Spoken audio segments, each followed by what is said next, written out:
Undang-Undang Dasar Negara Republik Indonesia tahun 1945 adalah hukum dasar tertulis di Indonesia, yang disahkan oleh Panitia Persiapan Kemerdekaan Indonesia pada 18 Agustus 1945. Namun, seiring perkembangan zaman, Undang-Undang Dasar tahun 1945 memerlukan penyesuaian dan perubahan. Sehingga, Undang-Undang Dasar yang kita kenal dan gunakan sekarang tentunya berbeda dengan Undang-Undang Dasar yang disahkan pada tahun 1945 lalu. Perubahan ini kita kenal dengan nama amandemen. Dan Indonesia sudah mengalami amandemen UUD 1945 beberapa kali. Berikut adalah sejarah perubahan Undang-Undang Dasar Negara Republik Indonesia tahun 1945. Undang-Undang Dasar tahun 1945 telah mengalami perubahan sebanyak 4 kali. Amandemen pertama disahkan pada tahun 1999 dalam Sidang Umum MPR pada tanggal 14 sampai 21 Oktober 1999. Amandemen kedua disahkan pada tahun 2000 dalam Sidang Tahunan MPR 7 sampai 18 Agustus 2000. Amandemen ketiga disahkan pada tahun 2001 dalam Sidang Tahunan MPR tanggal 1 sampai 9 November 2001. Dan yang terakhir, amandemen keempat yang disahkan pada tahun 2002 dalam Sidang Tahunan MPR 1 sampai 11 Agustus 2002. Pertama-tama, mari kita bahas amandemen pertama Undang-Undang Dasar 1945. Amandemen ini dibutuhkan karena Undang-Undang Dasar yang asli memiliki banyak kekurangan, seperti tidak adanya jaminan hak asasi manusia, serta presiden dianggap memiliki kekuasaan yang terlalu besar. Berikut adalah pasal-pasal yang diamandemen. Pasal 5 ayat 1 mengenai hak presiden untuk mengajukan RUU kepada DPR. Pasal 7 mengenai pembatasan masa jabatan presiden dan wakil presiden.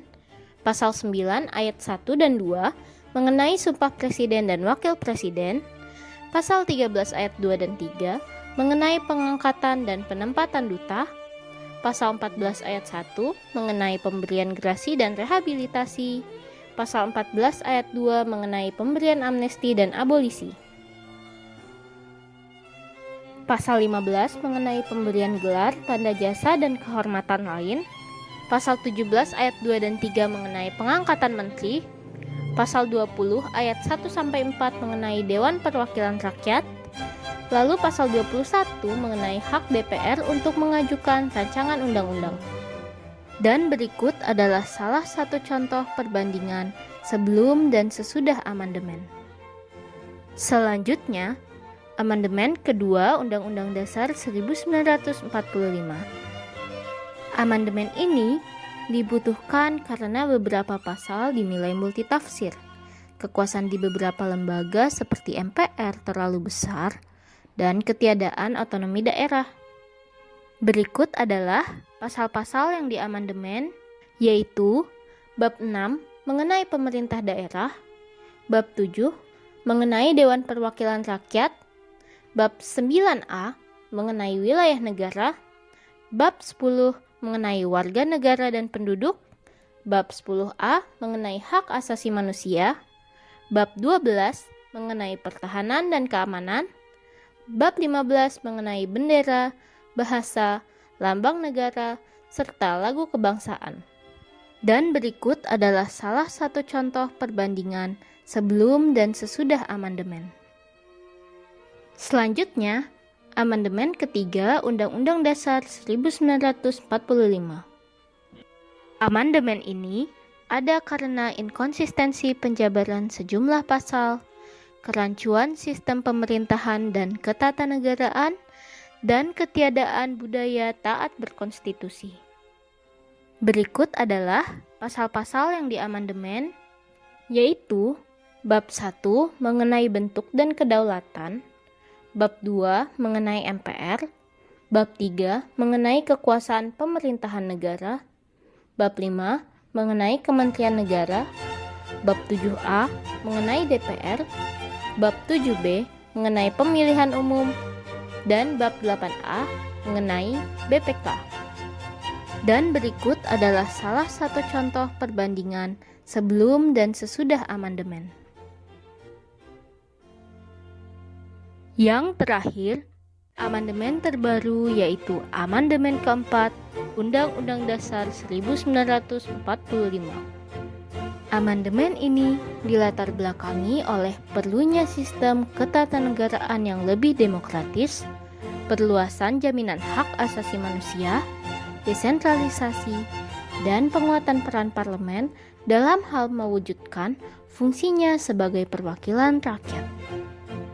Berikut adalah pasal-pasal yang diamandemen. Dewan Pertimbangan Agung dihapuskan. Pasal 2, Majelis Permusyawaratan Rakyat terdiri atas anggota Dewan Perwakilan Rakyat dan anggota Dewan Perwakilan Daerah yang dipilih melalui pemilu. Pasal 6A, jika tidak ada pasangan calon presiden dan wakil presiden terpilih, dua pasangan calon yang memperoleh suara terbanyak pertama dan kedua dipilih langsung oleh rakyat dan suara terbanyak akan dilantik. Pasal 8. Jika presiden dan wakil presiden berhenti atau diberhentikan, pelaksana tugas kepresidenan adalah Menteri Luar Negeri, Menteri Dalam Negeri, dan Menteri Pertahanan secara bersama-sama. Pasal 11.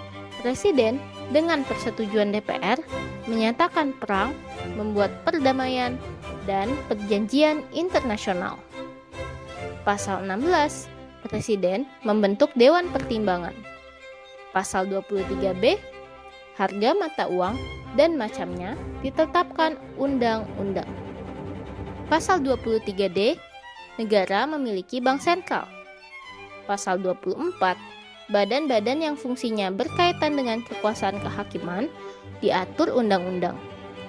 Pasal 31, setiap warga negara berhak mendapatkan pendidikan. Pasal 32, negara memajukan kebudayaan nasional di tengah peradaban dunia. Dan berikut adalah salah satu contoh perbandingan sebelum dan sesudah amandemen. Demikian penjelasan mengenai perubahan Undang-Undang Dasar 1945. Sampai bertemu di lain waktu.